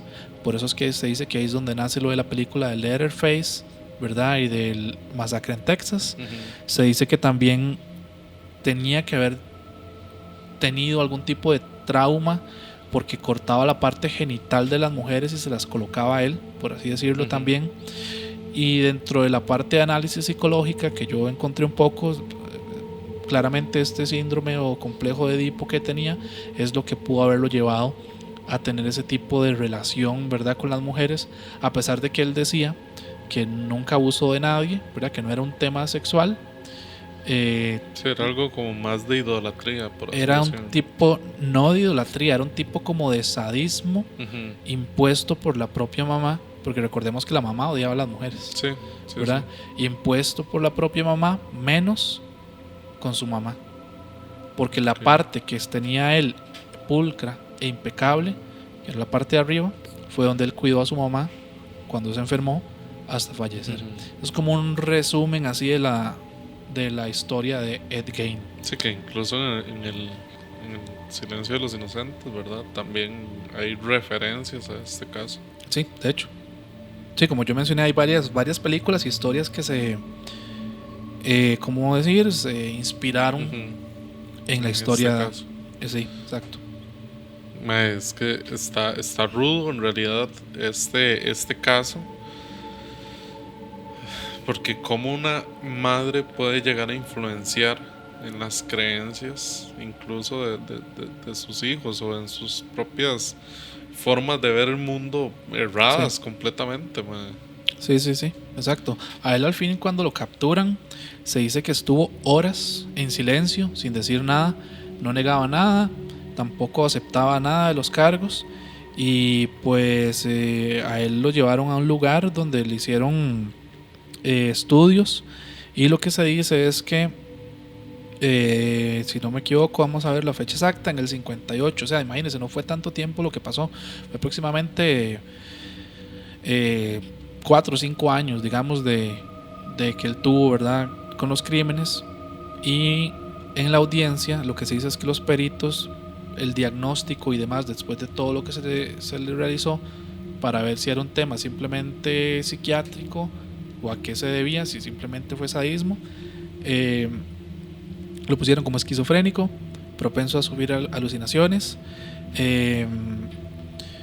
y especialmente porque él les dijo una frase que era que dentro de la parte de religiosidad que le impusieron,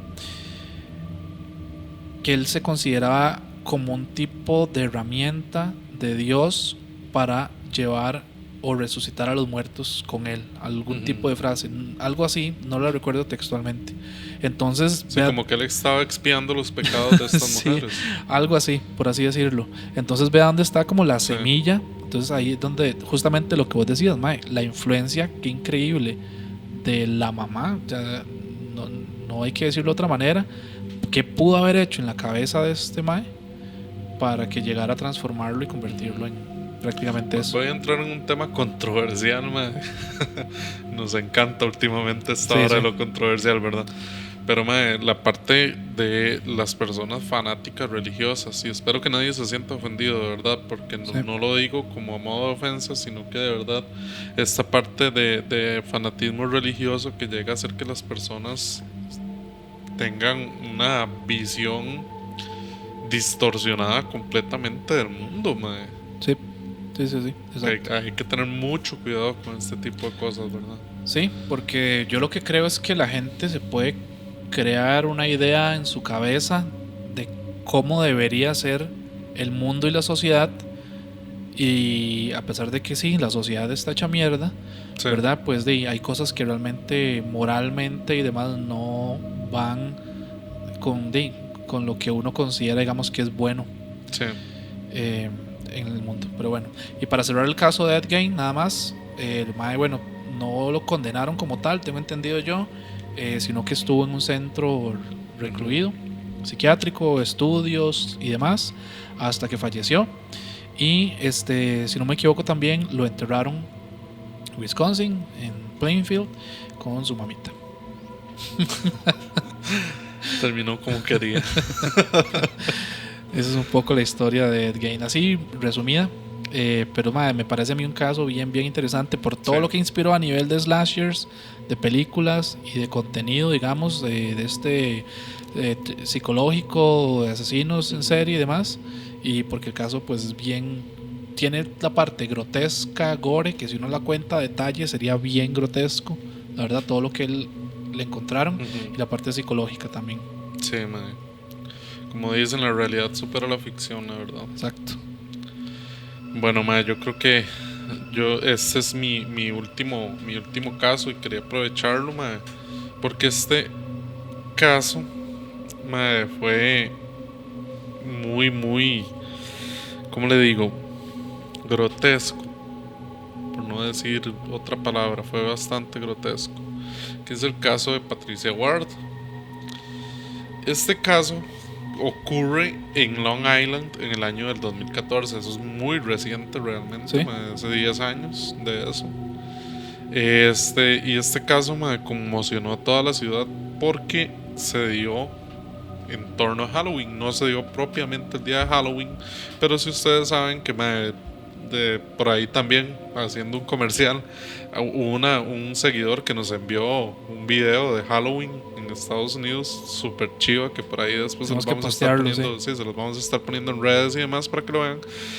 Días antes en Estados Unidos de la fecha de Halloween propiamente. Danilo Varela, creo que fue. Sí, por ahí, que si vimos el correo, nada más que a veces no nos da tiempo de postear. No da tiempo. De postear ahí y ver a detalle y contestarles todo lo que nos envían, ¿verdad? Muchas gracias por enviarnos el video. Pero ese video está muy chido, de verdad.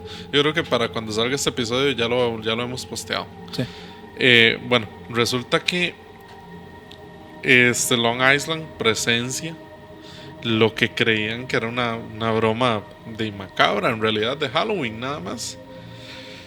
Un hombre va saliendo de un apartamento arrastrando una bolsa que parecía con un cadáver y pateando lo que parecía ser una cabeza, pero todo el mundo se lo toma tipo de este man está loco, nada más, ¿verdad? Okay. Entonces el hombre, el cuerpo estaba decapitado y el hombre lo deja por ahí tirado en una acera, pero la cabeza la sigue pateando hasta el otro lado de la acera. Pero a la cabeza así, Una como tal cabeza, cual. una cabeza. Nada más una cabeza, Como, todo el mundo como, decía como así. ir pateando la bola cuando Sí, uno como ir ya- pateando una bola. Entonces la gente decía así, esto es una broma de Halloween, todo bien. Lo que resulta en que la gente no se dé cuenta de inmediato de que este caso estaba ocurriendo, ¿verdad?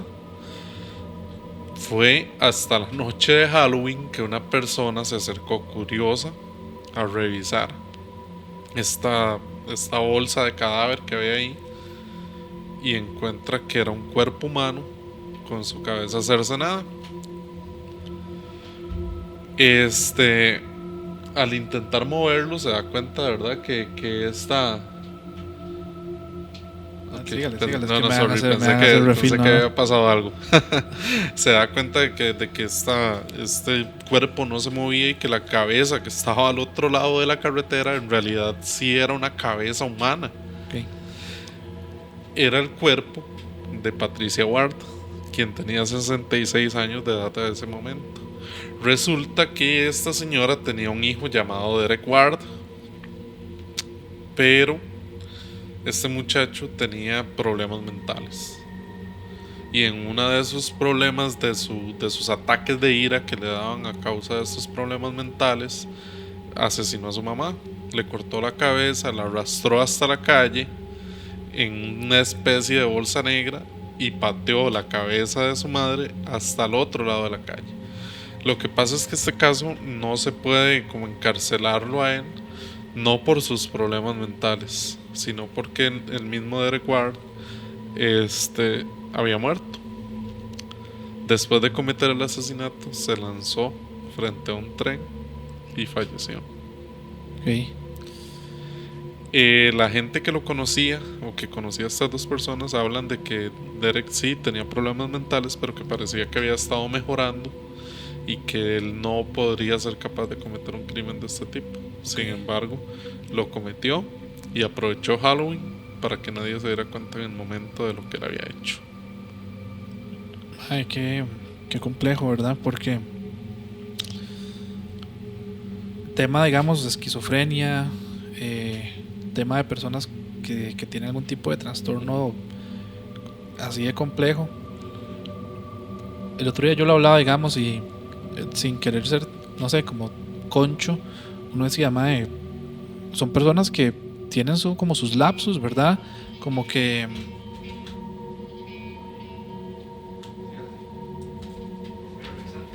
Sí, dale.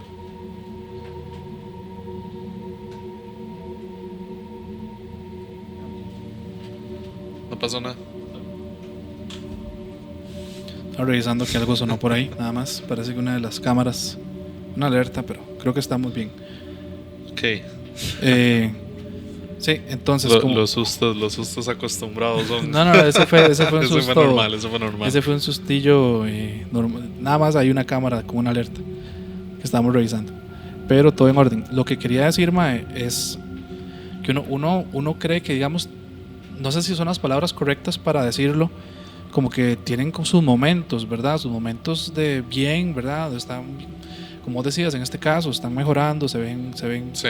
como que todo está normal, pero pueden tener algún tipo de ataque. Y dentro de mi ignorancia, ¿verdad?, de cómo manejar ese tipo de situaciones, uno no sabe si realmente son personas que tan fuerte puede tener o que tanto da el trastorno que puede tener como para no realmente estar tal vez en alguna institución que pueda cuidar mejor de la persona. Así, ojo, que no quiero que me tiren y no digan, hey, entonces usted dice que una persona con una enfermedad mental debería estar, ¿verdad?, encerrada. No estoy diciendo eso.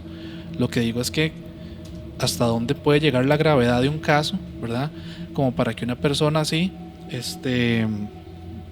cometa un crimen. Adrián, ¿podrías revisar el audio y las dos cámaras nada más? ¿Me oyó?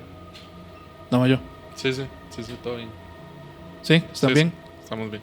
Las tomas sí se ven centradas, claritas, todo. Es que como ahorita mientras usted no estaba, sonó como una alerta de alguna. Pero todo bien entonces. Okay. Sí, entonces Mae, con eso que usted está diciendo, yo estoy de acuerdo ahí. De hecho, mae, yo había visto el caso de Sí. una persona. Sí, pero está grabando, está todo bien. Ok, yo había visto el caso de una persona, mae, que era un esquizofrénico funcional. Que de hecho, una psiquiatra que lo atendía, ella decía: yo no entiendo cómo usted puede tener el grado de esquizofrenia que tiene y seguir siendo una persona funcional en su vida. Era una persona exitosa, una persona que había aprendido sin medicamentos a controlar su esquizofrenia. Sí.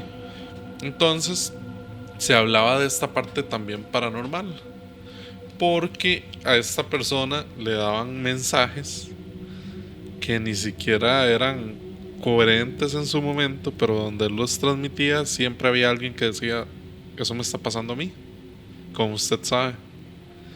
Pero él era diagnosticado propiamente con la esquizofrenia, man. Entonces, digamos, tal vez hayan personas que puede ser que tengan este tipo de enfermedades mentales o de condiciones, tal vez no como una enfermedad mental, sino como una condición, que realmente puedan llegar a dominar esta condición. Entonces son personas que también no van a estar, ¿cómo lo diría? No van a tener que tener una hospitalización en su vida, sino que pueden llegar a dominar su Sí, sí, enfermedad mental. exacto. Yo lo hablaba desde mi propia ignorancia porque yo realmente Sí. no sé, uno no sabe cómo se trata, uno no sabe qué deben hacer, a qué grado puede llegar uno para decir, ok, esto está bajo control, esto no está bajo control. Y si Hay alguien, una vara. digamos, perdón, y si alguien realmente que nos está viendo lo sabe, pues que, igual que nos lo comparta. Eso es lo que a uno le cuadra, Sí. ¿verdad? Aprender. Yo conozco ciertos casos. Ese caso particular a mí es lo que yo pensaba, ¿verdad? Sí. Yo conozco ciertos casos por ahí, no quiero decir nombres ni nada, pero de personas que padecen esquizofrenia a este momento, y que son personas que usted las ve en la calle y son 100% funcionales, porque la esquizofrenia tiene como episodios, ¿verdad? Que se detonan, y uno de estos casos a mí me contaba que el doctor le había dicho a esa persona que él sentía que las personas estaban hablando mal de él, pero era porque los sentidos se agudizan demasiado. Entonces, que a la hora de esa persona escuchar, eso no me lo explico yo, no lo entiendo, la verdad. Yo como mortal, ignorante en el tema, no me lo explico.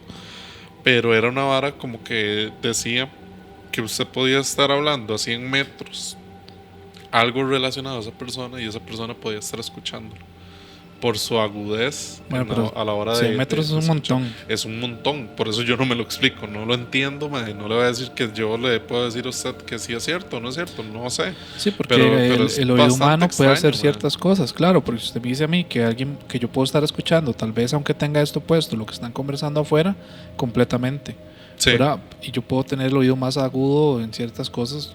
Sí, perfecto, pero 100 metros es que es raro, por eso yo no lo creía, pero lo que me decía esta persona es que el oído se agudiza tanto, Sí. tanto, que pueden escuchar una mosca zumbando. Si están aquí, la pueden escuchar afuera del estudio, por ejemplo. Sí, sí. Entonces es algo muy, muy extraño, y en realidad la psique humana es algo que nosotros no comprendemos, ¿verdad? Sí. La psique humana es algo que nosotros no comprendemos y que es bastante complicada. Lo Sí. que hablábamos con Melquiades también, creo que fue. Sí, lo hablamos. Con Melquiades o con Eric, no recuerdo con cuál de los dos. Que yo creo que para cuando salga este episodio no ha salido el de Ya tiró Melquiades, spoiler, pero... mae, ya tiró spoiler. Pero bueno. Que es esa parte de que el cerebro humano en realidad es incomprendido, todavía. Nosotros reconocemos tal vez un 3-4% de lo que la capacidad que puede tener Claro, nuestro y cerebro. es donde entran un montón de cosas más, digamos, que ya Sí. entran de la parapsicología y otro montón de otras cosas que vamos a hablar más adelante en otros episodios. Otros episodios. Okay. Mae, hay un caso que se me vino a la mente, que de hecho yo lo comenté al puro principio del episodio, que era el de Edmund Kemper, porque Edmund Ajá. Kemper también, a pesar de que yo te dije que él trabajó que con la policía y todo, él cometió algo similar. Él mató a los abuelos y posteriormente a la mamá también. O sea, entonces, increíble el grado de sadismo al que puede llegar una persona, ¿verdad? Con estos niveles. De hecho, bueno, eso me da pie tal vez para hablar del último caso, un poco, antes de ir concluyendo. Creo que es el caso, ya lo habíamos comentado un poco, creo que en el antiguo especial de Halloween del año pasado, por ahí, pero siempre es bueno recordarlo, porque es uno de los casos más famosos y realmente no se sabe si la inspiración como para este caso surge de este mismo mae, Ed Kemper, ¿verdad? O surge de un mae que no se sabe si existió, porque no hay registros en este momento. Yo he buscado mucho, no sé si es que no he hecho mi tarea de investigación lo suficientemente bien para ver qué pasó, que es el caso de Halloween, ¿verdad? Que hay mucha gente que dice que es un asesino ficticio, pero hay otros que sí lo relacionan con este mae Edmund Kemper o Ed Kemper. Sí. Porque mae, Halloween creo que es la película que da pie a todo lo que es el género, digamos, de asesinos en serie, slashers y demás. Sí, que hay como 20 películas de Halloween también. Hay 13 películas. 13. Son 13 si no me equivoco. La primera se da en el 77-78 y la última, que no sé si va a ser la última, que se llama Halloween Ends, creo que es en el 2000, hace poquito, hace 2 o 3 años, 2022, 2021, 2022. Sí, por ahí. Creo que es. Perdón, que me ría, no quiero desmeritar las películas que son buenísimas, ¿verdad? Entonces, hay unas que sí, hay unas que no. Yo soy bastante fan de Es que es un terror muy diferente, siento yo, ¿verdad? Es como las películas de Jason y toda esta vara, son un terror muy distinto.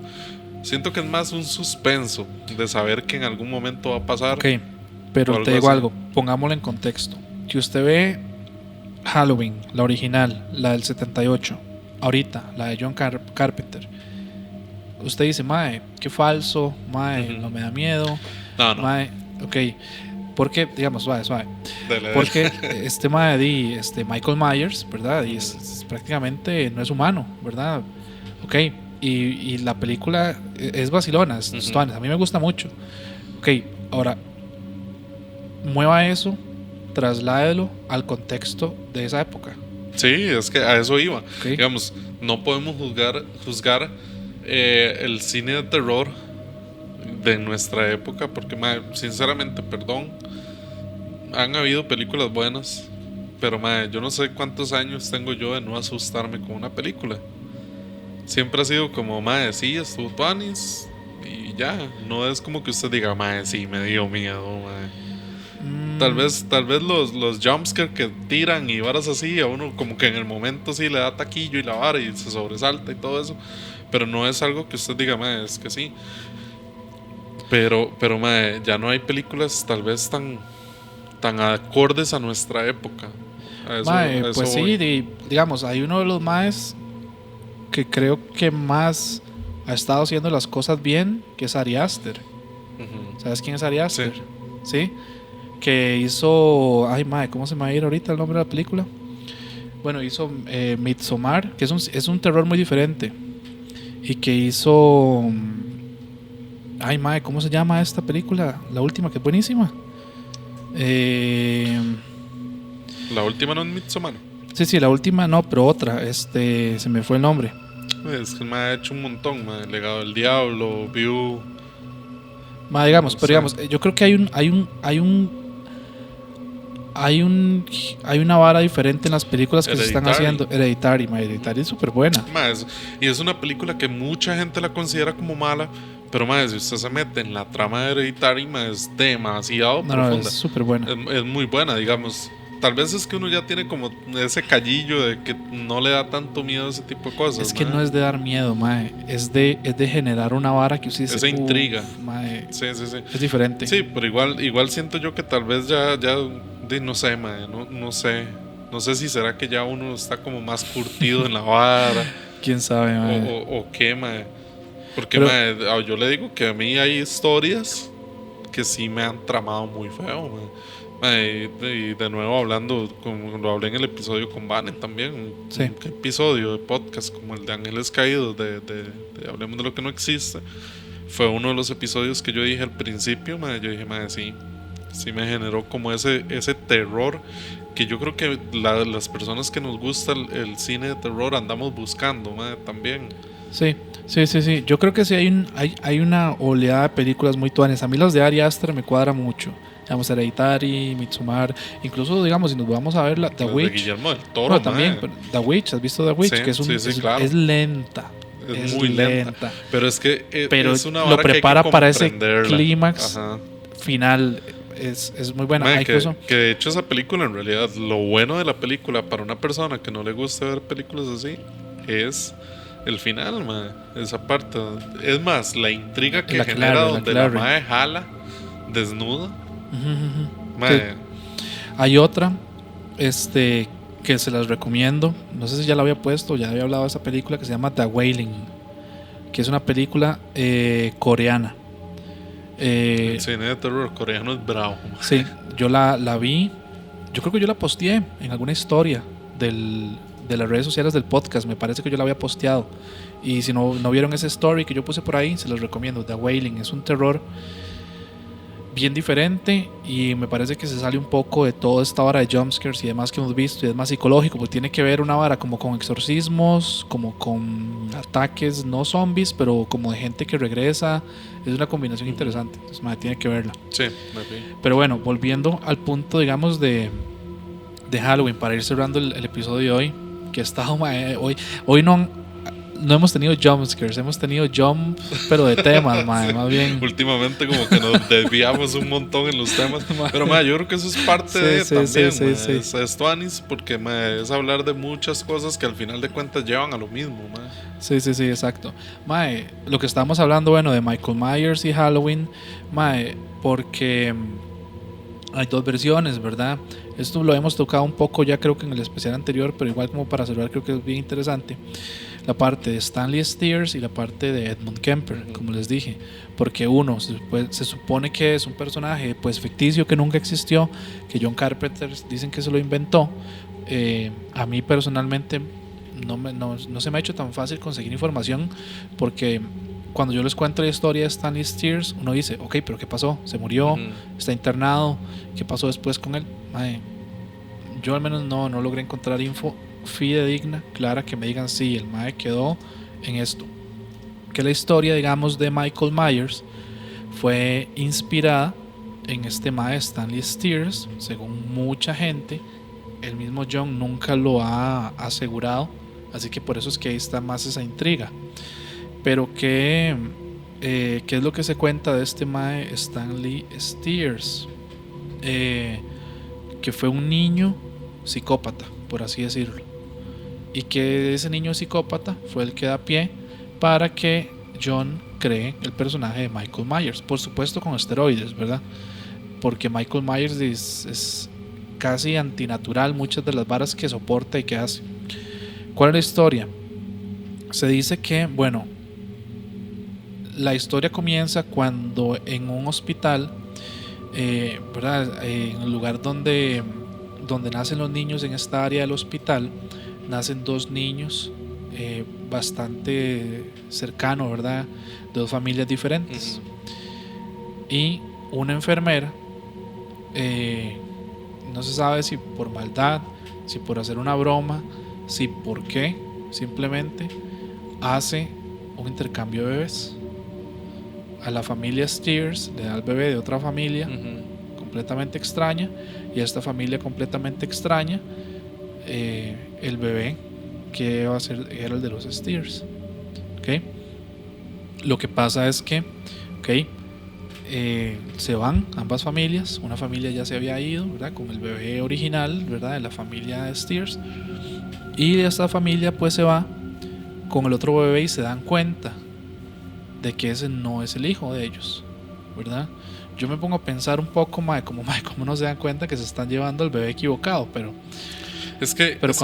bueno, veámoslo desde esta perspectiva. Usted no, usted es hombre, pero digamos su esposa, su esposa está teniendo a su hijo en un momento que tal vez no dejaban entrar al marido a ver el parto como se hace ahora últimamente. Está sedada, mae, está en un momento de que el dolor tal vez del parto y todo la tiene atontada, por así decirlo. No ve bien a su hijo. Usted no lo vio cuando nació. Se lo dan y cuando envuelto, llegan y se lo dan, sí, ¿no? Y cuando llegan ustedes y se lo dan, usted dice, sí, yo confío. Entonces, por ahí puede ir el tema. Que pero de hecho ahorita le voy a contar una vara mae, después de que cuente la historia. Ok. Y bueno, lo que pasa es que ellos se dan cuenta como, ok, este no es el bebé. Cuando quieren regresar a ver qué pasó, pues se dan cuenta que increíblemente esta otra familia que se había llevado el bebé originalmente de ellos tuvo un accidente y murieron, por más extraño e increíble que parezca. Y mae, yo me pongo a pensar, ¿usted qué le toca? ¿Quedarse con el bebé que no es suyo? Pues sí, eso es lo que les tocó, sí. Quedarse con el bebé que no era suyo. Lo que pasa es que ellos nunca quisieron al bebé, nunca quisieron a Stanley. Esta familia, pues a pesar de todo esto, deciden tener otro bebé. Tienen una niña en este caso. Y por supuesto, al ver al bebé, digamos Stanley, como un impostor, como un bebé que no es de ellos, como no lo querían, y a la nueva niña que llaman Susie, le dan toda su atención, le dan todo el cariño, le dan todo el amor. Entonces pues a Stanley le toca vivir una niñez que no es nada bonita, al punto de que cuando su hermana empieza a crecer un poco más, pues también empieza a burlarse de él y aprovecharse de él, por supuesto, apadrinada por los papás. Entonces era un niño que sufría abusos, que sufría un poco de todo.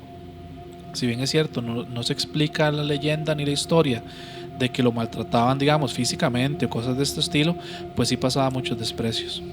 Lo que cuenta la historia es que él se cansó de esto y que cuando llegó aproximadamente a los 11, 12 años, ahí explotó, porque en vísperas de Halloween, y por eso es que la película, pues John Carpenter decide ponerle así, ellos habían pedido el permiso para ir a lo típico, ¿verdad? Que se hace en Estados Unidos, truco, trato, etcétera, salir a pedir dulces, confites y todo esto disfrazados. A Susie le dan permiso y a él no. Entonces eso causó que explotara, y lo que él hace es que toma un cuchillo, asesina a su hermana pequeña, menor, y a sus papás que estaban en su cuarto los ataca sin que se den cuenta, y de acuerdo a las heridas que les causa, pues también les causa la muerte. Esto fue en las vísperas de Halloween. De nuevo, eso es una leyenda, ¿verdad? No está completamente confirmado. Se dice que él se va y hace la noche de Halloween, la noche de truco, trato, etcétera, y que fuera, como él había sido un niño que había tenido ciertos abusos afuera de su casa, tampoco lo cuidaban, ¿verdad? Digamos de bullying o de otros niños que se burlaran de él y gente de ese estilo. Él también asesinó gente fuera de su casa, los apuñaló y causó todo un desmadre, ¿verdad? En la noche de Halloween, junto a otros niños, ¿verdad? Causándoles la muerte. Y que a raíz de toda esta situación que se da, la policía, cuando empieza a buscar, lo encuentran a él, que es una escena completamente de película. Hay gente que dice que lo encuentran en el porche, digamos, de la casa, por así decirlo, sentado nada más, comiéndose los dulces que habían recogido la noche de Halloween. Se lo llevaron, lo tienen que internar, lo internan, lo meten en un lugar psiquiátrico, porque, ¿verdad?, no logran entender cómo un niño llega a hacer todo eso. Y pues simplemente se dice que en este lugar es cuando ya John es cuando conoce a Stanley, porque años después, creo que un par de años de que él ya estaba internado, ya Stanley pudo haber tenido 13, 14 años en ese momento. Él fue estudiante de la Western Kentucky University y le tocó visitar esa institución mental como parte de un curso que estaba llevando de psicología para hacer análisis de algunos pacientes y demás, y que ahí es cuando se topa con la historia de él, con el niño, lo conoce y dice que tenía esa mirada perdida pero demoníaca, ¿verdad? Como de maldad, y ahí es cuando posteriormente pues se inspira en la película, para hacer la película y el personaje. Hay otra gente que dice que realmente esto nunca sucedió y que realmente es lo que les he venido contando, ¿verdad? Que se da con este mae Ed Kemper, que ese sí fue un asesino serial estadounidense, que sí está documentado, que fue conocido por los crímenes bien brutales, que se dice que él tenía como un tipo de fascinación por el cuerpo humano, ¿verdad? Le encantaba la anatomía a este mae. Y que mató a sus abuelos, que mató grupos de estudiantes universitarios en esas mismas épocas, en los 60s, ¿verdad? Por ahí, 50 se les daba la historia, en este caso de Stanley, 60s por ahí, y que hasta terminó asesinando a su mamá. Dentro de, digamos, la locura que tuvo este mae Edmund, y hay otra gente que dice que este mae Stanley no existió, pero que la verdadera inspiración para Michael Myers pues fue Ed Kemper, que fue lo que ya les conté, ¿verdad? Que posteriormente esa mente que tenía la utilizó para trabajar encontrando asesinos seriales. Al revés. Sí, pero digamos, bueno, todo bien, ya, la historia está bastante perturbadora, la verdad. Sí, entonces, mae, a mí realmente, no sé, siempre me ha dejado la duda de dónde sea que haya salido la historia. Sí. Pero mae, gracias a eso se creó una de las mayores sagas de slashers y de películas, digamos, de este género, que son las sagas de Michael Myers. Buenísimas, por cierto, man. O sea, yo no soy fan de todas, digamos, ahí... No, pero sí tienen su vara, man. Todas tienen su vara. Hay unas, digamos, yo creo que cuando se hizo como el remake o el reboot, que creo que lo hizo Rob Zombie, si no me equivoco. Yo creo que sí fue. Hay unas que son muy buenas, porque él se le impregnó como algo más psicológico y gore a la vez, que tal vez no tenían las primeras, ¿verdad? Son llamativas, son diferentes, creo. Sí, claro, man. Bueno, antes de cerrar nada más, quería, con lo que usted dijo de que como no se dan cuenta que les cambian el hijo en un hospital, darles una historia que yo creo que ya muchos han visto esta serie, que fue que salió hace poquito en Netflix, creo que fue, no recuerdo si fue en Netflix o en alguna otra plataforma, que es la de Three Identical Strangers. No sé si la ha visto. Nope. Que la verdad es que son tres maecillos que se encuentran, creo que en la universidad o algo así, y se dan cuenta que en realidad se parecen mucho, o que hubo como gente conocida que les decía Three Identical Strangers. Ajá, algo así. Que era como que los maes se parecían mucho, ¿verdad? Entonces los maes se conocen y se dan cuenta que los tres fueron adoptados en un centro de adopción, y que fue algo extraño, digamos, como que los separaron al nacer a los maecillos. Pasa el tiempo, los maes se conocen, todo bien, se llevan súper bien, hacen una química impresionante entre ellos. El papá de uno de ellos, que era como un mae de clase media baja, lo había criado al hijo de él como muy bien, entonces el mae los adopta como sus hijos, no legalmente, pero sí como que son sus hijos los tres, porque él ama a su hijo y demás, y le encanta verlos juntos. Pero el giro inesperado de esta historia es que los maes se dan cuenta que en realidad ellos fueron parte de un experimento social. Los separaron al nacer al propio. A uno lo mandaron con una familia millonaria, a otro lo mandaron con una familia ahí clase media alta, clase media baja, no sé, y a otro lo mandaron con una familia clase baja. La verdad es que los maes se llevan súper bien y se tratan súper bien y demás, pero resulta que el experimento social trataba de la forma de crianza con estos tres hijos. A uno de ellos, a dos de ellos, creo que fue el padre, les dio mucho amor. El que tenía mucho dinero no le dieron amor, sino que le dieron nada más las cosas materiales. Entonces uno de ellos, por esta razón, termina acabando con su vida. Lo que lleva a la controversia de este experimento social.